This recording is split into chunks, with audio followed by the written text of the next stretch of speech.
Hey folks, Dan Fedor here. This week marks the 1 year anniversary of Ostranauts' early access launch, and I thought I'd take a little bit of time today to talk about the things that we've worked on over the past year and some of the things that we have coming up. A year ago when we launched, the review score was actually a pretty dismal 40%. But in 1 year, we've got that up to a pretty consistent 73%, which I think bodes well. If we can keep increasing it at about that rate, maybe we'll get positive or even overwhelmingly positive by the time it launches in 1.0. Um, but what's changed in the last year? Well, one of the big things you'll notice if you haven't played in a while is we've got AI traffic flying around. Both scavengers and police are sort of in and out of the boneyard around Kaleg. Kaleg itself is a lot bigger now, thanks to Naiba, who's been basically expanding it into a multi-district station with transit and some resident NPCs that you can now encounter. You start with one of multiple starting ships, and then they each come with a different mortgage, along with your usual skills and contacts and background events. And that kind of gives you a driving motivation to earn money and keep things moving. Um, we also did quite a lot of work on the social combat UI, which now should be a little bit more intuitive, a little bit cleaner, easier to read. But we also have a couple example high stakes conversations in there rather than just plain chit chat, things like hiring a crew member and police shakedown, which are still under development, but kind of giving you an idea of where those conversation type encounters are going to go and the tools you can use to navigate them. Um, there's of course the PDA that slides out with all the sort of build options and managing crew options. There's a task list there now. You can customize your face. You couldn't do that at the beginning of the game, but now you can individually customize the parts of your face, and there are actually beards now too, thanks to Chico. Um, Whole bunch of new ships, also thanks to Naiba, and a whole bunch of new ship hull styles like wall and floor colors and designs. Um, we have an in-game manual. Corey, one of Corey's first tasks was getting an in-game manual, kind of done in the voice of like in-game brands and sort of commercial products, product sheets, things like that. We have a couple new items in vodka and nausea pills. We have the turbo air pump, the reversible air pump.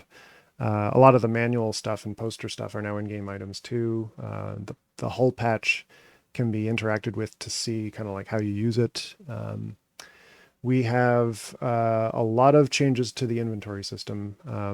It's kind of hard to imagine what it used to be like, but it was pretty rough. And nowadays, it's not too far off from what the Neo Scavenger one was like.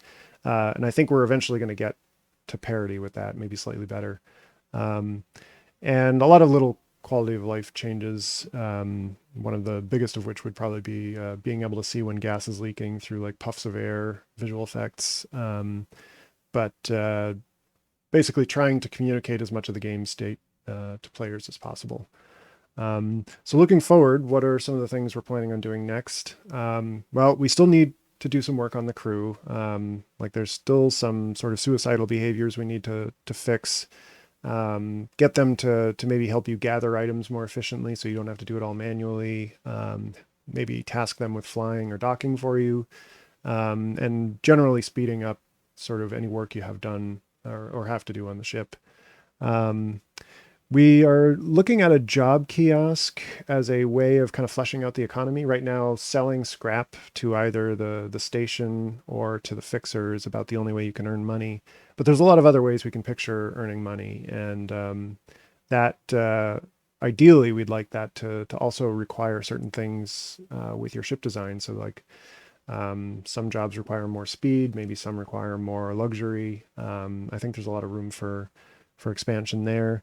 Um, More conversations like the crew hiring and the police shakedown, where the stakes are higher and the sort of deployment of what you say matters, and you're trying to basically strategize your way to a certain outcome, or maybe leverage a contact, or even if you know the person that you're talking to, leverage your relationship with them. Because I think in some ways kind of like one of the battle modes of this game is high stakes conversations. Um, and on a similar note, more encounters and like special events that are situations for you to resolve or to mitigate or to deal with fallout from, as well as just ways of delivering more lore and like setting information to you, the player. Um, More consequences, I think, are also on the table in the future. If you uninstall something from the station, currently nothing happens, but something should. Like people should care about that, and if they don't murder you on the spot, they should throw you in jail. Um, and we're starting to see it with even just undocking. You're not allowed to undock without paying your fees first, and there are some sort of police shakedown related conversation things where if you're not up to spec on your ship, they can fine you.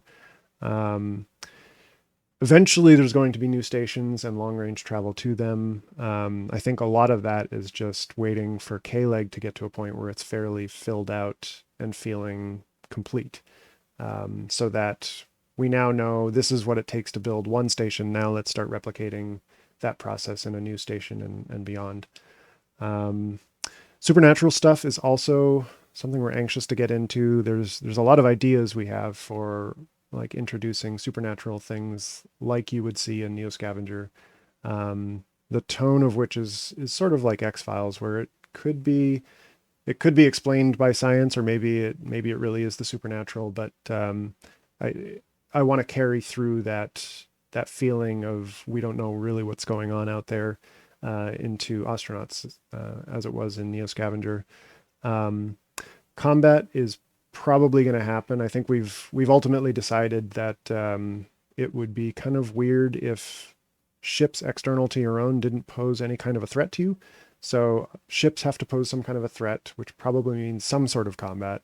It may not be like a tactical spaceship, combat game, but somebody could threaten you with their ship. And on a similar note, conversations are eventually going to turn physical.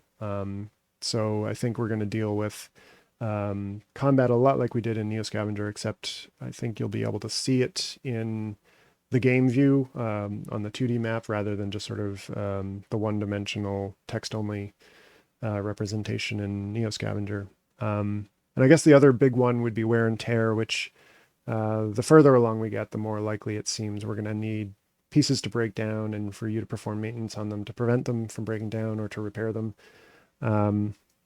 It just kind of keeps things lively and adds one more layer of interest to finding stuff. It could be a really good thing you find in really crappy condition, which might be an interesting judgment call if you have something that's in better shape but it's not as fancy. I think that was one of the appealing things about Neo Scavenger's game loop, and I think we'll repeat that here. Many more things to be sure, but those are some of the highlights that'll be coming up in the next year. So I look forward to continuing to develop these things with the team, and we hope to see you on the forums and in Discord. Talk to you soon.